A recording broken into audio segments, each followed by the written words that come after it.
बिस्मिल्लाहिर्रहमानिर्रहीम। हमारे पास next topic है प्रोजेक्टाइल मोशन। प्रोजेक्टाइल मोशन क्या होती है, हम इसकी डेफिनेशन लिखते हैं। सबसे पहले इसकी डेफिनेशन होगी two dimensional motion,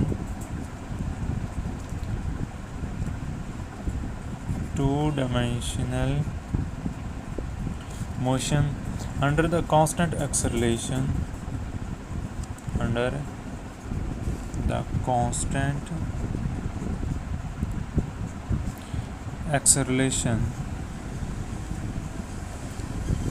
two-dimensional motion under constant acceleration due to gravity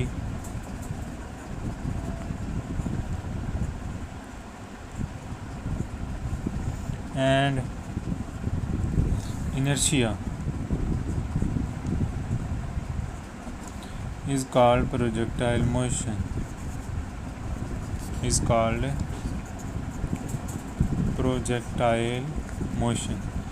इसका क्या मतलब हुआ? इसका मतलब कि टू डायमेंशनल मोशन, ऐसी मोशन जो टू डायमेंशन के अंदर हो, अंडर कांस्टेंट एक्सेलरेशन, और एक्सेलरेशन भी क्या हो, कांस्टेंट हो, ड्यू टू ग्रेविटी और ग्रेविटी के अंडर हो, एंड इनर्शिया और इनर्शिया के अंडर, ग्रेविटी और इनर्शिया के अंडर। तो ऐसी मोशन को हम क्या कहते हैं? ऐसी मोशन को हम प्रोजेक्टाइल मोशन का नाम देते हैं। इसकी कुछ एग्जांपल्स हैं, हम इसकी एग्जांपल देखते हैं। हम इसकी एग्जांपल डिस्कस कर रहे हैं। तो सबसे पहले जो एग्जांपल आ रही है वो है football kicked bye a player. एक फुटबॉल पड़ा है, उसको कोई प्लेयर किक लगाता है तो किस पाथ में जाता है? वो इस पाथ में जाता है, यानी सबसे पहले ऊपर जाता है और आगे भी जाता है, और फिर क्या जाके गिरता है? नीचे जाकर गिरता है। Bullet fire from a gun, अगर एक बंदूक से बुलेट फायर करें इस डायरेक्शन के अंदर 45 डिग्री के एंगल के अंदर, तो वो भी इसी पाथ में जाती है। अब मिज़ाइल फायर, अगर एक मिज़ाइल को फायर करें, मिज़ाइल को हमेशा इस 45 डिग्री के एंगल पे फायर करते हैं, नीचे वो लॉन्चिंग पैड पर होता है, तो जब उसे फायर करते हैं वो भी इसी पाथ में जाकर गिरता है। अब बॉल थ्रोन बाय क्रिकेटर, ये तो आप लोगों को अच्छी तरह मालूम होगा। आपको ये पत्थर फेंकें या बॉल फेंकें तो वो भी इसी पाथ में जाता है। तो आज मैं आप लोगों को पत्थर दूर फेंकने का भी तरीका बताऊंगा। तो आज की जो हम फिज़िक्स है ये इसके रिलेटेड है, पत्थर फेंकने की। हम नेक्स्ट प्रोजेक्टाइल मोशन की कुछ एक्सप्लेनेशन डिस्कस करते हैं। इसकी एक्सप्लेनेशन डिस्कस करने के लिए एक डायग्राम बनाते हैं। हम सबसे पहले ले लेते हैं एक्स वाई प्लेन। ये हमारे पास एक्स एक्सिस है, ये वाई एक्सिस है, और इसके दरमियान एरिया एक्स वाई प्लेन है। हम एक बॉडी को क्या करते हैं? एक एंगल थीटा के अंदर एक थ्रो करते हैं। जब ये एंगल थीटा के अंदर हम इसे फेंकेंगे, इनिशियली हम इस पर फोर्स लगाकर फेंकेंगे। फिर ये क्या करेगा? हम इसे कौन से एंगल पे, बॉडी को एंगल पर फेंक रहे हैं, थीटा है, और इसकी जो वेलोसिटी है, जिस वेलोसिटी से इसे फेंक रहे हैं, उस वेलोसिटी को हम कह देते हैं कि इसकी जो वेलोसिटी है वो वी आई है। अब बॉडी को जब हमने फेंक दिया, वो इस पॉइंट के ऊपर पहुंच गया। तो इस पॉइंट के ऊपर पहुंचने के बाद क्या करेगा? वो ना सिर्फ आगे मूव करेगा इनर्शिया की वजह से, आगे वो किसकी वजह से मूव करेगा? इनर्शिया की वजह से मूव करेगा, और साथ साथ वो क्या करेगा कि अपनी मोशन को डाउनवर्ड भी कंटिन्यू रखेगा। बल्कि ना सिर्फ आगे मूव करेगा, बल्कि क्या करेगा? नीचे भी अपनी मोशन को कंटिन्यू रखेगा, यानी उसकी मोशन नीचे की जानिब भी होगी। नीचे किस वजह से होगी? वो ग्रेविटी की वजह से होगी। इनिशियली हम उसे वी आई वेलोसिटी से फेंक रहे थे एंगल थीटा पर फोर्स लगाकर। जब वो पहुंच गया एक पर्टिकुलर हाइट पर, उसके बाद उसने क्या किया? उसने इनर्शिया की वजह से अपनी मोशन को आगे फॉरवर्ड डायरेक्शन यानी कि हॉरिजॉन्टल डायरेक्शन में कंटिन्यू रखा, और ग्रेविटी की वजह से अपनी मोशन को क्या किया? डाउनवर्ड डायरेक्शन में कंटिन्यू रखा, बल्कि डाउनवर्ड डायरेक्शन में वो गिरता चला गया। तो हमने क्या लिख लिया कि बॉडी ने जो फॉरवर्ड मोशन की है वो किसकी वजह से की है? इनर्शिया की वजह से। ये सारी थ्योरी है। अगर आप इस तरह पॉइंट बना लें, सारी जो टॉपिक्स गुजरे हैं उन थ्योरियों के, तो वो आप लोगों को याद करनी आसान हो जाएगी, रट्टा नहीं लगाना पड़ेगा। और डाउनवर्ड मोशन किस वजह से की है? डाउनवर्ड मोशन ग्रेविटी की वजह से की है। अब जब बॉडी इस डायरेक्शन के अंदर, हॉरिजॉन्टल डायरेक्शन के अंदर मूव कर रहा है, इब्तदाई तौर पर वो ऊपर आ गया है, जब इस डायरेक्शन में वो मूव कर रहा है तो उसके ऊपर फोर्स जो है, हॉरिजॉन्टल डायरेक्शन में जो है फोर्स है, वो कोई फोर्स एक्ट नहीं कर रही। हम कह देते हैं कि जो हॉरिजॉन्टल फोर्स है, लिखना चाहिए कि हॉरिजॉन्टल डायरेक्शन में जो फोर्स है वो कोई फोर्स एक्ट नहीं कर रही, नो फोर्स है, हम कोई फोर्स नहीं लगा रहे, बल्कि वो इनर्शिया की वजह से मूव कर रहा है। जब हॉरिजॉन्टल डायरेक्शन में कोई फोर्स नहीं है तो उसका एक्सेलरेशन हॉरिजॉन्टल डायरेक्शन में वो किसके इक्वल होगा? ज़ीरो। ए एक्स मैंने इसलिए लिखा है कि एक्स एक्सिस ही हॉरिजॉन्टल डायरेक्शन है। ए एक्स का मतलब होगा एक्स एक्सिस के अंदर या हॉरिजॉन्टल डायरेक्शन के अंदर मोशन। उस बॉडी के ऊपर जो सिर्फ फोर्स लग रही है वो सिर्फ फोर्स ऑफ ग्रेविटिविटी है, यानी ग्रेविटी की वजह से वो मोशन कर रहा है, डाउनवर्ड मोशन कर रहा है। तो जो उसका हम कह देते हैं कि हमारे पास जो वर्टिकल एक्सेलरेशन होगा, हम वर्टिकल एक्सेलरेशन को कह देते हैं कि हमारे पास जो वर्टिकल एक्सेलरेशन यानी ए वाई होगा वो किसके इक्वल होगा, वो जी के इक्वल होगा, यानी कि ग्रेविटी के इक्वल होगा। उसकी एक्सेलरेशन की स्पीड 9.8 मीटर पर सेकंड होगी। तो बॉडी जो मूव कर रहा है, body moves with constant horizontal velocity. Body जो है वो कांस्टेंट हॉरिजॉन्टल वेलोसिटी से मूव कर रहा है, यानी कि ग्रेविटी के अंडर मूव कर रहा है, एंड कांस्टेंट वर्टिकल एक्सेलरेशन। और वर्टिकल एक्सेलरेशन जो है वो भी क्या है, कांस्टेंट है, जो कि हमने क्या लिखा हुआ है, ए जी के इक्वल है। तो यानी कि हॉरिजॉन्टल वेलोसिटी भी कांस्टेंट है, यानी कि जब आप एक पत्थर फेंकें तो वो पत्थर क्या जाता है, एक कांस्टेंट वेलोसिटी से ट्रैवल करता है। और जो हॉरिजॉन्टल एक्सेलरेशन अंडर ग्रेविटी होता है वो भी क्या होता है, कांस्टेंट होता है, 9.8 मीटर पर सेकंड ही होता है।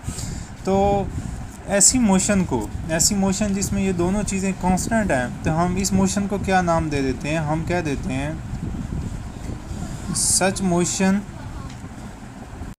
तो हम कह देते हैं कि such motion is called projectile motion, यानी ऐसी मोशन जो है वो प्रोजेक्टाइल मोशन कहते हैं, जिसमें वर्टिकल हॉरिजॉन्टल वेलोसिटी जो है वो कांस्टेंट है और जो वर्टिकल एक्सेलरेशन है वो भी कांस्टेंट है। वर्टिकल एक्सेलरेशन जो है वो भी क्या है, कांस्टेंट है। तो ऐसी मोशन क्या कहलाएगी, ऐसी मोशन प्रोजेक्टाइल मोशन कहलाएगी। ये तो सारी इसकी एक्सप्लेनेशन थी, ये सारी थ्योरी अगर आप इसी तरह पॉइंट्स बनाते जाएं हर टॉपिक के, इस टॉपिक के, तो आपको थ्योरी याद करने में क्या होगी, आसानी होगी। तो इसको आप कॉर्नर नोट्स में यानी कि बुक के किसी कॉर्नर में ये सारे पॉइंट्स लिख लिया करें लाजमी हर टॉपिक के।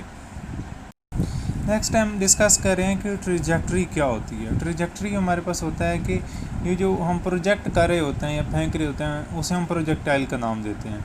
तो पाथ फॉलोड बाय प्रोजेक्टाइल, जो प्रोजेक्टाइल या जिसे हम पुश कर रहे होते हैं वो जो पाथ फॉलो करता है उसे हम ट्रिजेक्ट्री का नाम देते हैं। तो ट्रिजेक्ट्री क्या होगी, the path followed by projectile.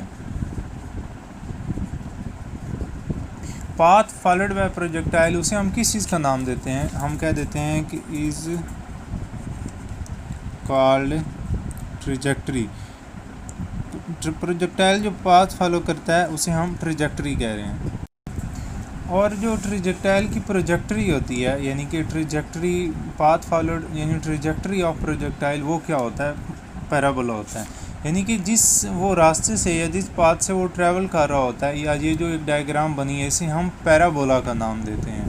तो आज आप लोगों ने क्या करना है, मोहल्ले में एक पत्थर फेंकना है और सबको दिखाना है ये क्या है, पैराबोला है। तो आप लोगों ने उन्हें ये बताना है कि मैं आप लोगों को फ़िज़िक्स पढ़ा रहा हूँ पत्थर फेंकने से। तो ये सारा बेसिकली फ़िज़िक्स का अमल दखल होता है। बेसिकली यही जो है मोशन जो है रॉकेट फायर करने के लिए काम आती है, या मिज़ाइल फेंकने के लिए। आगे इसमें डिफरेंट किस्म की डेरिवेशन आएंगी, आप लोगों को समझ आएगी। इससे पहले हमने रॉकेट वाला टॉपिक डिस्कस किया, फिर इसकी जो मोशन है वो डिस्कस कर रहे हैं। अब हमने क्या करना है, हमने उस पाथ की इक्वेशन फाइंड करनी है।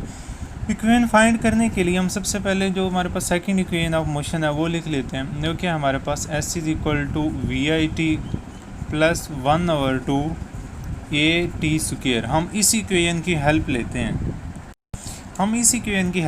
इस इक्वेशन की हम कैसे लेते हैं। सबसे पहले हमारे पास यहाँ पर मैं दोबारा एक फर्जी सी डायग्राम बना देता हूँ कि ऐसे जो है वो प्रोजेक्टाइल मूव कर रहा है।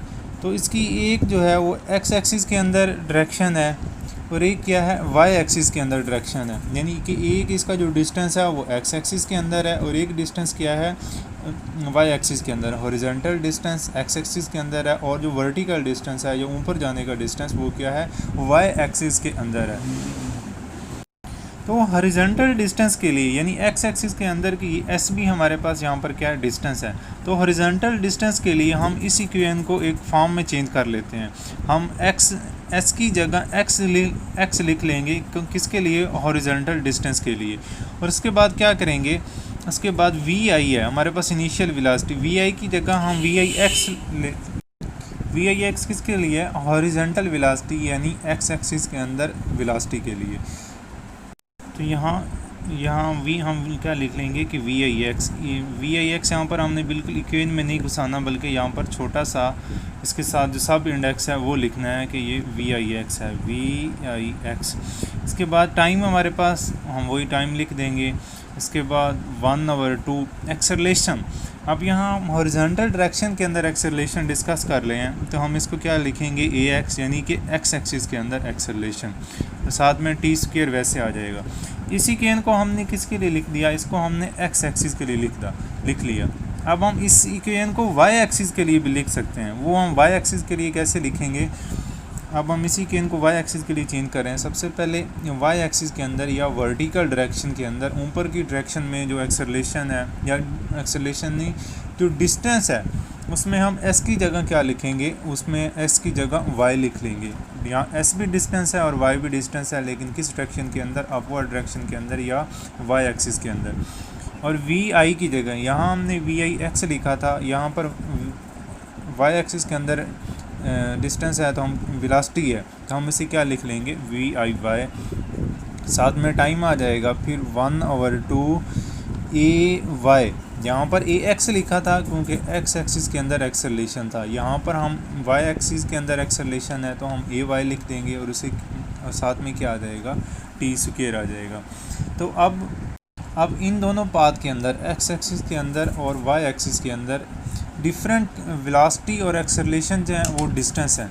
अगर हम डिस्कस करें, हमने ऊपर पहले कह चुके हैं कि हमारे पास जो एक्सेलरेशन है एक्स एक्सिस के अंदर वो क्या है, वो ज़ीरो है, क्योंकि बॉडी जो है वो कांस्टेंट हॉरिजॉन्टल वेलोसिटी से ट्रैवल कर रहा है। तो जब कांस्टेंट हॉरिजॉन्टल वेलोसिटी से ट्रैवल करे तो हॉरिजॉन्टल एक्सेलरेशन क्या होगा, वो ज़ीरो होगा, यानी कि एक्स एक्सिस के अंदर जो एक्सेलरेशन है।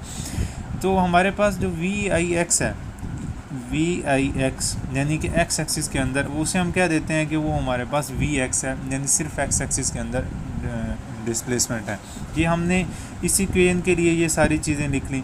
इसके बाद जो हमारे पास वाई एक्सिस के अंदर इक्वेशन है, या वाई पाथ के अंदर जो इक्वेशन है, उसके लिए हम डाटा लिख लेते हैं।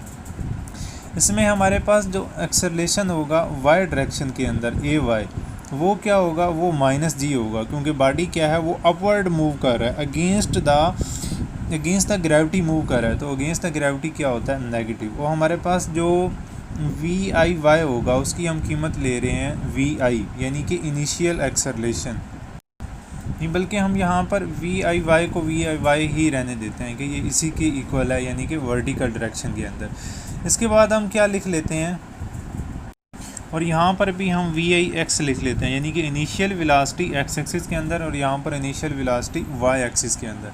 तो हमारे पास ये इक्वेशन क्या बन जाएगी, अगर हम यहाँ पर वैल्यू पुट करें तो हमारे पास ये इक्वेशन बन जाएगी, हमारे पास एक्सेलरेशन ज़ीरो है तो ये सारी वैल्यू क्या हो जाएगी, ज़ीरो हो जाएगी।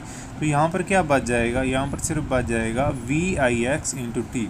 ये हमारे पास एक्स एक्सिस के अंदर डिस्प्लेसमेंट की या पाथ की ये इक्वेशन आ गई। इस इक्वेशन को हम 1 का नाम दे देते हैं।